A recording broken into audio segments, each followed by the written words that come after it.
ஏண்டா உன் படம்னா உன் இஷ்டத்துக்கு எடுத்து வைப்பியா? இப்ப பாரு ரோஸ் போடுற அளவுக்கு வந்துருச்சுல்ல. டேய் அது யாரா அவன் இந்த படத்தை அடுத்த ராட்சசன் சொன்னது? அதான் யாரா சொன்னது?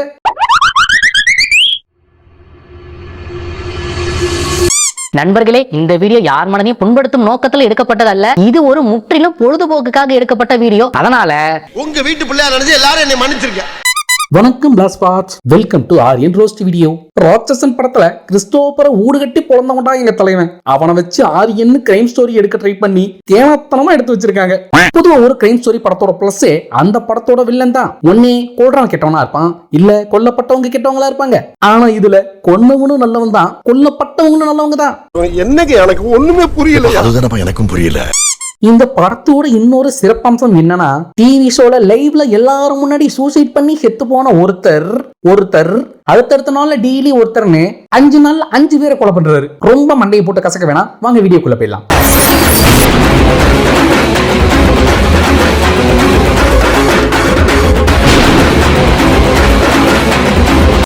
இப்ப ஓபன் பண்ணா யாருமே இல்லாத வீட்டுல செல்வராகவன் சார் தனியா கிளம்பி ஒரு டிவி ஷோக்கு போறாரு. அந்த டிவி ஷோல வர வேண்டிய சீப் கெஸ்ட் வராததுனால ஒரு சீப்பான கெஸ்ட கூட்டிட்டு வந்து உட்கார வச்சிருக்காங்க. உடனே கடுப்பான செல்வராகவன் கன் எடுத்து காலிலே சுட்டு, இந்த சேனல் மொத்தமும் என் கண்ட்ரோல்ல இருக்கு, நீங்க யாரும் இங்க இருந்து வெளியே போகவே முடியாது, அடுத்த 1 ஹவர்ல நான் சாக போறேன், ஆனா அடுத்த 5 நாளைக்கு டெய்லி ஒருத்தர்னு 5 பேரை கொலை பண்ண போறேன் அப்படின்னு சொல்லிட்டு சூசைட் பண்ணிக்கிறாரு. உடனே ஒட்டுமொத்த போலீஸ் குரூப்பும் இதனடா புது ட்ரெண்டா இருக்குன்னு தேட ஆரம்பிக்கிறாங்க. இப்ப இந்த கேஸை விசாரிக்கிற சிறப்பு படை அதிகாரியா விஷ்ணு விஷால் வராரு. ஆனா இந்த படத்துல விஷ்ணு விஷால் சாரை வச்சு எவ்வளவு பெரிய ஸ்கேம் பண்ணிருக்காங்க தெரியுமா? சீரியல் கில்லர் படம், விஷ்ணு விஷால் சார் போலீஸ், ஒருவேளை ராட்சசன் மாதிரி இருக்குமோன்னு நம்பி போய் தாண்டா நானும் இந்த படத்தை பார்த்தேன்.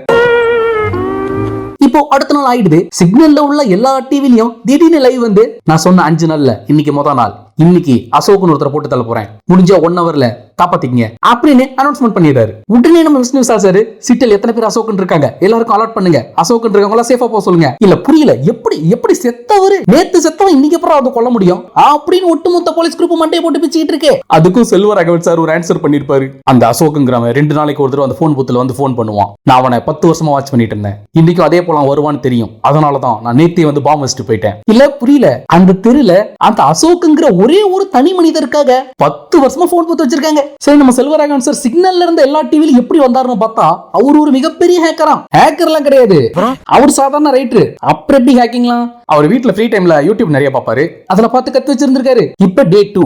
சரி, இந்த ஃபர்ஸ்ட் மர்டர் ஏதோ ஃப்ளூக்ல நடந்துருச்சு, செகண்ட் மர்டரும் ஒரு பிளான் பண்ண மாதிரி நடந்துருச்சுன்னா நம்ம அதுக்கு மேல போய் கொலைங்களை தடுக்கலாம் அப்படின்னு போலீஸும் பேசிட்டு இருக்காங்க. பொதுமக்கள் ஆர்வமா வீட்டுல உட்காந்து டிவி சீரியல் பார்த்துக்கிட்டு இருக்கும்போது திடீர்னு டிவில வந்து அடுத்த 1 ஹவர்ல ரஷ்யான்னு ஒரு பொண்ணை கொல்ல போறேன் அப்படின்னு அனௌன்ஸ் பண்றாரு. இந்த போலீஸ் குரூப்பும் புத்திசாலித்தனமா ஏதாவது யோசிப்பாங்கன்னு பார்த்தா, தமிழ் படம் 2ல நம்ம சிவா இன்வெஸ்டிகேட் பண்ற மாதிரி ரஷ்யா ஒரு பொண்ணு நேம், அது ஒரு முஸ்லீம் நேம், கண்டிப்பா அது ஒரு முஸ்லீம் பெண்ணா தான் இருக்கணும், உடனே அந்த ரஷ்யா எங்க இருக்காங்கன்னு தேடி கண்டுபிடிங்க, உடனே அவங்களை அலர்ட் பண்ணுங்க அப்படின்னு பேசிட்டு இருக்காங்க. யோ டைரக்டர், எங்க தலைவனை வச்சு இப்படி ஒரு படம் எடுக்கணும் உனக்கு எப்படியா தோணுச்சு? இப்ப 2வது அவர் சொன்ன பொண்ணு ஒரு பரதநாட்டிய டான்சரா இருப்பாங்க. அவங்க இன்னைக்கு மேடையில அரங்கேற்றம் பண்ண போகும்போது அவங்களோட லிப்ஸ்டிக்ல மருந்த கலந்து காலி பண்ணி விட்டுருப்பாரு. அவர் தான் ஆல்ரெடி செத்து போயிட்டாரேப்பா. ஆக்சுவலி அவர் சாவறதுக்கு 2 நாளைக்கு முன்னாலே அவங்களுக்கு என்னைக்கு அரங்கேற்றம்னு தெரிஞ்சு அவங்களோட மேக்கப் கிட்ட மாத்தி வச்சிருக்காரு. இது என்னடா கண்ணாடி திருப்பின ஆட்டோ எப்படி ஓடுகிற கதையா இருக்கு? ஏன்னா அந்த 4 நாள் அந்த பொண்ணு வீட்டுல தெரியாதனமா அந்த மேக்கப் ஒருத்தர் ட்ரை பண்ணி பார்க்கலாம் லிப்ஸ்டிக் எடுத்து வாயில போயிருந்தா அப்பயே செத்து போயிருக்கமேடா. இல்ல, ஆக்சுவலா அந்த பொண்ணை நான் 10 வருஷமா ஃபாலோ பண்ணேன். அந்த பொண்ணு எப்பலாம் மேக்கப் போடுன்னு தெரியும், அதனாலதான் கரெக்டா அரங்கேற்றம் பண்றதுக்கு 4 நாளைக்கு முன்னால மேக்கப் கிட்ட மாத்தினேன். இப்போ 3ஆம் நாள் பொது பீப்பிள்ஸ் அனைவர் மொபைலுக்கும் ஒரு வீடியோ மெசேஜ் வருது. அதை ஓபன் பண்ணா நம்ம செல்வராகவன் சார் அடுத்த 1 மணி நேரத்துல யுவராஜன் ஒருத்தனை கொல்ல போறேன், முடிஞ்சா காப்பாத்தீங்க அப்படின்னு அனௌன்ஸ்மெண்ட் பண்ணிருக்காரு. யோ முன்னட்டு மண்ட, என்னையா பண்ணிட்டு இருக்கீங்க? என்னையா செத்து போனோம் டெய்லி டிசைனா கொலை பண்ணிட்டு இருக்கான் சார். அவர் உலகமா ஹேக்கரா இருப்பான் போல சார். அவன் சாகிறதுக்கு முன்னாலே டெய்லி அவனோட வீடியோ எதுல பப்ளிஷ் ஆகணும்னு ஹேக் பண்ணி வச்சுட்டு செத்து போயிருக்கான். இப்ப அந்த யுவராஜ் யாரா இருக்கும் அப்படின்னு போலீஸ் குரூப் ஒரு பக்கம் தேடிட்டு இருக்க, யுவராஜன் ஒரு வாலிபர் கடல்ல ஆக்சிஜன் சிலிண்டரை கட்டிக்கிட்டு கடலோட ஆழத்தை போய் கண்டுபிடிக்கும் போது அந்த ஆக்சிஜன் சிலிண்டர்ல கோளாறு ஏற்பட்டு இறந்துடுறாரு. வழக்கமான நீயே சொல்லு, எப்படி இந்த ஆளை கொன்ன? அது 4 நாளைக்கு முன்னாலே அவர் கடல்ல குதிக்க போறாருன்னு தெரிஞ்சு அவரோட ஆக்சிஜன் சிலிண்டரை நான் தான் மாத்தி வச்சேன். அப்போ இவரையும் எஸ் அப்கோர்ஸ் இவரையும் நான் 10 இயர்ஸா ஃபாலோ பண்ணிருக்கேன். இந்த ராட்சசன் படத்துலயாவது கொலை பண்றவன் கெட்டவன்னு காமிச்சிட்டு இறக்குறவங்க அப்பாவையும் ஸ்டார்டிங்ல சொல்லிடுவாங்க. அதனாலதான் ஒவ்வொருத்தரையும் கொலை பண்ற சீன்ல நம்ம ஹார்ட் பீட் அந்த அளவுக்கு எகிரி இருக்கும். ஆனா இதுல இவன் யாரு, இவங்கெல்லாம் யாரு, எதுக்கு இவங்க எல்லாம் கொலை பண்றான் அப்படின்னு எதுவுமே புரியாம ஒரே குழப்பத்திலே உட்கார வச்சிட்டாங்கடா. இப்போ 4வது நாள் ஒரு டிவி சேனலுக்கு போஸ்ட் மூலமா ஒரு பென்ட்ரைவ் வருது. அந்த பென்ட்ரைவ்ல இருக்க வீடியோ ஓபன் பண்ணா வேற யாரு, நான் தான். இன்னைக்கு 4வது நாள்ல, அதனால ஆசான ஒரு லேடிய போட்டு தள்ள போறேன். முடிஞ்சா காப்பாத்தீங்க. ஆனா இந்த தடவை நம்ம தலைவன் சும்மா இல்ல, அவரோட போலீஸ் மூளையை யூஸ் பண்ணி அந்த ஆசாங்கிற லேடி யாருங்கிறது கண்டுபிடிச்சிருக்காரு. கண்டுபிடிச்சு காப்பாத்தி கார்ல ஏத்துறதுக்குள்ள காத்துல வாய்வ கலந்து வாங்கிடுறாங்க. யாரா நீ, எதுக்குடா அதெல்லாம் பண்ணிட்டு இருக்க? நிப்பாட்டு, இப்ப நானே சொல்றேன். அண்ணம்மா 4 நாள் சர்ச்சைக்கு போவோம்னு தெரிஞ்சு ஆல்ரெடி அவங்க வீட்டுல போய் கேண்டில மாத்தி வச்சிட்ட அதானே? அதேதான். இப்போ 5வது நாள் அண்ணா நகர்ல இருக்கிற ஒரு பார்க்ல ஒரு ஆயா கூட்டி பேருக்க போகும்போது அங்க இருக்கிற ஒரு பெஞ்சு கடியில ஒரு ஹார்ட் டிஸ்க் கிடைக்குது. அந்த ஹார்ட் டிஸ்க கொண்டு வந்து போலீஸ் கையில கொடுக்குறாங்க. அதுல ஒரு வீடியோ. அந்த ஹார்ட் டிஸ்க்லயும் நம்ம செல்வராகவன் சார் இன்னைக்கு 5வது நாள், அதாவது கிளைமேக்ஸ். சோ கொலை பண்ண போறவங்க பேரு சொல்ல மாட்டேன், பேரோட ஃபர்ஸ்ட் லெட்டர் சொல்றேன், முடிஞ்சா கண்டுபிடிச்சிங்க அப்படின்னு வெறும் என்னன்னு மட்டும் சொல்லிடுறாரு. ஆனா இவ்வளவு நேரம் இவங்க பண்ணதை கூட மன்னிச்சிருவான்டா. இந்த கேஸ யார் இன்வெஸ்டிகேட் பண்ண வருவாங்கன்னு தெரிஞ்சு அந்த போலீஸ் ஆபீசர் பேரை வேற சொல்லிட்டு போவார் பாரு. சத்தியமா அதெல்லாம் கிரிஞ்சு முச்ச கட்டண்டா. எப்படி இவரு பேரை தெரிஞ்சு வச்சிருப்பாருன்னா இந்த போலீஸ் ஆபீசர் 6 வருஷமா ஃபாலோ பண்ணிருப்பாராம். இவர் என்ன மாதிரி வேலைகள்லாம் செஞ்சுட்டு இருக்காரு, நாம ஒரு கிரைம் பண்ணோம்னா இவரு தான் வருவாரு அப்படின்னு ஆல்ரெடி முன்னாலே ப்ரீ பிளான பேசி வச்சிருப்பாரு. பாஸ், அந்த பார்க்குள்ள எப்படி ஹார்ட் டிஸ்க், அது நீங்க சொல்லவே இல்ல. ஆட அந்த மனுஷன் 5 நாளைக்கு முன்னாலே வந்து அந்த பார்க்ல வேலை சார் ஆயாமா 2 வாரம் லீவ்ல இருக்கு, 5 நாள் கழிச்சுதான் வேலைக்கு வரும்னு தெரிஞ்சு அங்க இருக்கிற பெஞ்ச் கிட்ட ஹார்ட் டிஸ்க் வச்சுட்டு போயிருப்பாரு. இல்ல நான் தெரியாம கேக்குறேன், அந்த ஆயாமா லீவை கேன்சல் பண்ணி 2 நாளைக்கு முன்னாலே வந்திருக்கலாம். இல்ல அவங்க பேரை நான் நாய் கடிச்சு ஹாஸ்பிட்டல்ல சேர்த்து அதனால இன்னொரு 2 நாள் கழிச்சு கூட வந்திருக்கலாம். அது அப்புறம் 5வது நாள் கண்டிப்பா வருவாங்கன்னு கெஸ் பண்ணி கொண்டு போய் ஹார்ட் டிஸ்க வச்ச. அது அந்த ஆயம்மாவையும் ஒரு 10 வருஷமா நிறுத்து. இப்ப 5வதா கொடுத்த லெட்டரை வச்சு அது யாரா இருக்கும்னு கெஸ் பண்ணி ஹீரோ சார் ஒரு வழியை கண்டுபிடிச்சிடுறாரு.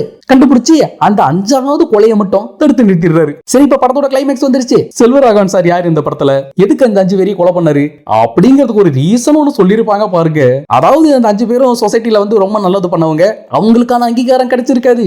சோ மக்களோட அட்டென்ஷன் அவங்க மேல வரணுங்கிறதுக்காக அவங்கள போட்டு தள்ளியிருக்காரு. மக்களோட அட்டென்ஷன் அவங்க மேல வரணும்னா ஸ்டார்டிங்ல ஒரு டிவி சேனல் ஹைஜாக் பண்ணாரு, அப்பயும் அவங்க பேர்லாம் சொல்லி ஒரு அட்டென்ஷனை கிரியேட் பண்ணிருக்கலாமே.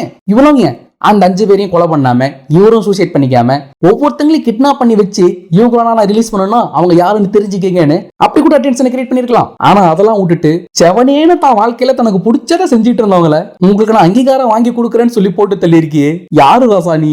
இந்த படத்தால மிகுந்த மன உளைச்சலுக்கு போயிட்டா. இந்த 5 பேரையும் கொலை பண்ணதுக்கு ஒரு ஸ்ட்ராங்கான ரீசன் சொல்லியிருக்கலாம். ஒன்னே இந்த 5 பேர்னால யாராவது பாதிக்கப்பட்ட மாதிரி கூட காட்டியிருக்கலாம், இல்ல கொலை பண்ணவன ஒரு பெரிய வில்லனா கூட காட்டியிருக்கலாம். அப்படி காட்டியிருந்தாவது இந்த படம் ஒரு ஆவரேஜா ஓடி இருக்கிறது வாய்ப்பு இருக்கு.